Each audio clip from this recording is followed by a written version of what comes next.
Okay, so I'm walking here in the streets of Munich, and this amazing guy to my side here, I'm going to introduce him in a minute. He just said, it's just two of us walking on the streets of Munich and having a good conversation about career, right? So I said, we should record that, right? And so I'm here with the amazing Gerrit. Hey Gerrit, how you doing, man? Yeah, I'm always doing good. If you're by my side, it's all good. Okay, that's great. And so we're having this nice conversation here about career, right? So Gerrit's talking about his career and how he got where he is right now. So Gerrit's a Java champion, he's a Java group leader. He's an evangelist for Azul, right?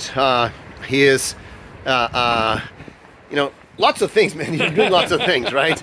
And so he has some great applications for healthcare, right? Yes. That's true too, right? Yes, okay. So, and we're here, as I said, in the streets of Munich. There's a big, beautiful church over there. And we're just going to continue on. So, Gerrit, we're talking here about career and how you got your career. So, can you tell us a little bit about how much planning do you do to get where you are? Oh yeah, it was a lot of planning. It was so much planning, so much. I never really planned anything, not at all. So I sucked at school. So I tried all kinds of stuff and always failed. But it didn't really feel like a failure. But I was like, okay, try this one. Figured out it didn't work.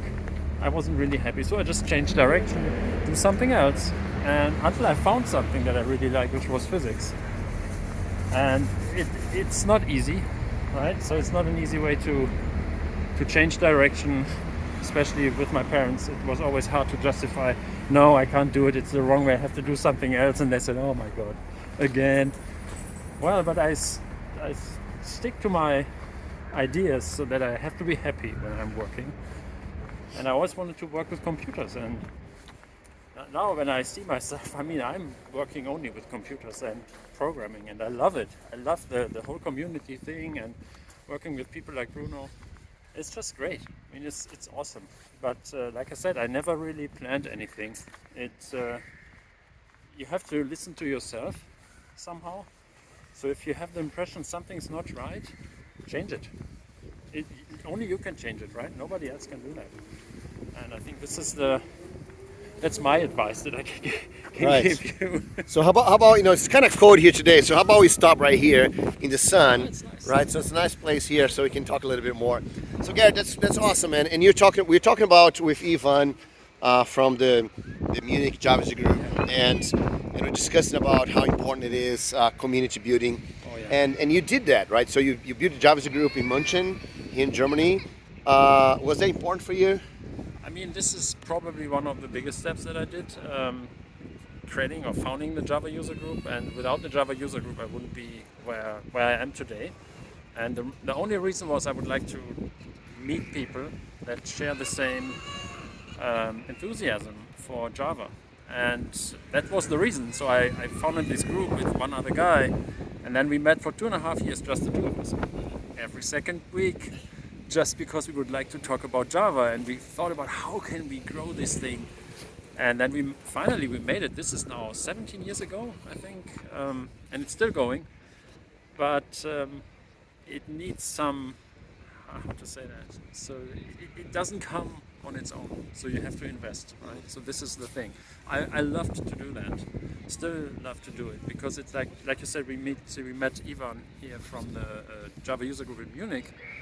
And he's the same, right? So it's all these people share the same enthusiasm with the community, with learning new stuff, sharing knowledge, and meet other people. And it was the biggest push for my career was the Java user group, because I went to conferences, I met other Java user group leaders and members, and we talked about stuff. Then I started speaking at conferences and user groups, and then now I'm here. So Yeah.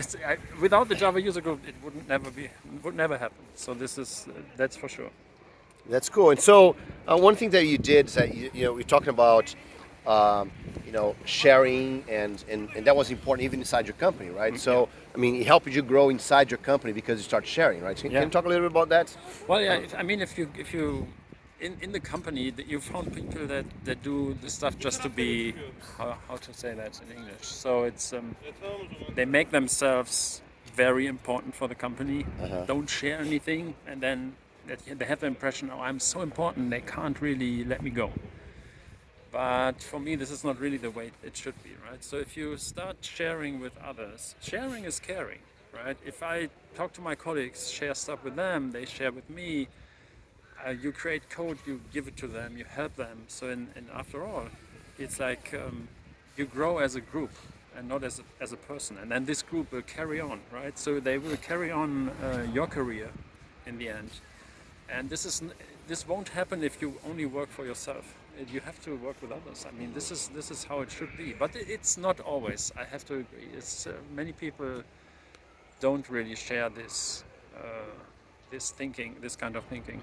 But for you, for example, you're telling me this story about the CEO of your company, right? So Yeah. so you got the attention of the CEO because of sharing, right? So Yeah, because I did a presentation, right? So it was something, at that time I led the software development team, and we did a new release, and then someone told me, oh, you have to do a presentation about that and share it with the whole company. It's important. It's so many new features. And I said, okay, so I created this slide deck.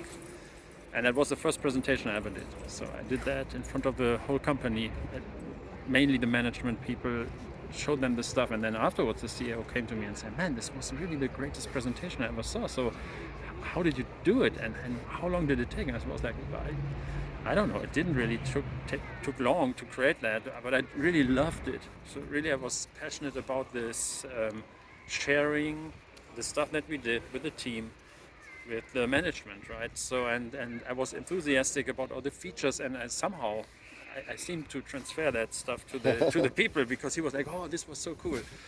Yeah, and that was in principle the first time I realized that I really like talking to people and presenting stuff. Right? So it's not for everyone, but I never planned that. So I have never planned to go to conference and speak in front of people. And then I figured out that I don't really care if it's one person or if it's 1,000 people. So it's like, for me, it's the same, and I won't change. So it's I don't care. I just love to present stuff. that's awesome. And so user groups, community sharing, and in participating in events, right? So we're talking about lots of people are not participating in events. They don't see the value of participating in events. But for you, you're participating in events before, and then you start speaking at events. So why do you think that people should be part of events? I mean, this is the same thing, right? So there's these two kind of people.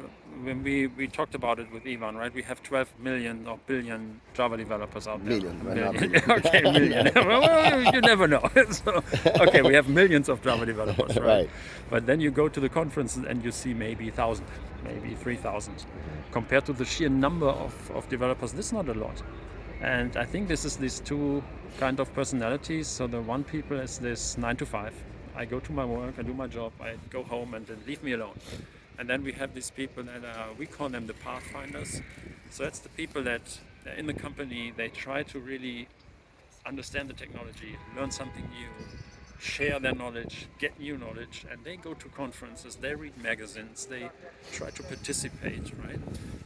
And I think if you ever went to a conference and you see the people in the room and you follow a good presentation, you can learn so many things. And not even in the presentations, but especially on the floor track. So between the presentations, you can talk to all these other developers, and then you share your knowledge and your experience with others. And this is really the best way to learn new stuff. And even if it's only meeting people, they are in the same situation as you are, right? So you are not alone. If you're not satisfied in your job, you will probably meet a lot of people at these conferences. They had been in the same situation and they changed it. Just by attending an event, learning there are other ways or other companies or projects or whatever. So it just gives you new ideas. So I think this is, for me, it's really inspirational to go to conferences. This is the main reason why I tell people go there, and you will see it is good. It's a good thing. So just go out there and talk to people. That's awesome. Actually, we do have a video called Kicking a Java One that we start by saying, go out there, meet people, right? Really? See, yeah, but that's how it works. Yeah, that's good, man. So Gerrit, it's so good to be here with you, man. And Indeed. and one thing that I can say is that we met at events, Yeah, right? I And just so, know you because of that. Yeah. This is, you see, this is what happens if you meet this person here at events. You end up in Munich in front of a church talking about community. with the bells ringing, Yes. right? Okay. So thanks everyone, guys. Go focus on your career, especially. Let me ask one question here. Tomorrow we're gonna do here in Munich a workshop about growing beyond senior, right? So, and I think that's important. Right? I mean, you are a guy that you went through this path of being an evangelist and actually working with the salespeople, working with the marketing people, being the expert with them, and is like when you get to a senior level developer, is that the end of your career? Is the beginning of your career?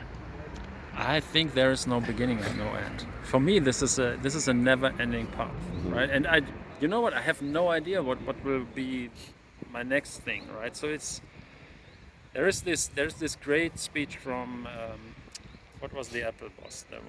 Steve Jobs, Steve Jobs, right? yes, And he yes. gave that at a university in the US somewhere. And he said, stay, what was it? Stay hungry, stay curious. And this is so true. I mean, if you're curious about stuff and interested in new things, then you never know where you end up. And for me, really, there is nothing like junior, senior stuff, whatever. You're just all personalities, and you might not be the senior Java developer, but maybe you're the senior photographer or you're the senior whatever, right? So it's not about this one thing. So for me, I wouldn't say there's really this senior and what is after senior, or maybe staff engineer, or all these titles. I don't care. So for me, it's just what I know, and I'm proud about what I know and what I can do, and I would like to learn more, whatever it is. So I'm open for everything. That's cool. So let me tell you this. This for me is the mentality of a beyond senior, right? So when you're still fresh, you're still hungry, you're still looking for things, right? Because that's you start looking for your independence, start looking for your autonomy, and that's a great thing. Yeah, I think I totally agree. That's exactly what it is. So just stay curious and hungry and interested in whatever it is. And even if it's not Java, it doesn't matter. Just don't be this 9 to 5 person. Okay. All right, Gerrit. Thanks so much, man. It was great to thank you. meet you here. All right. Thanks, everyone.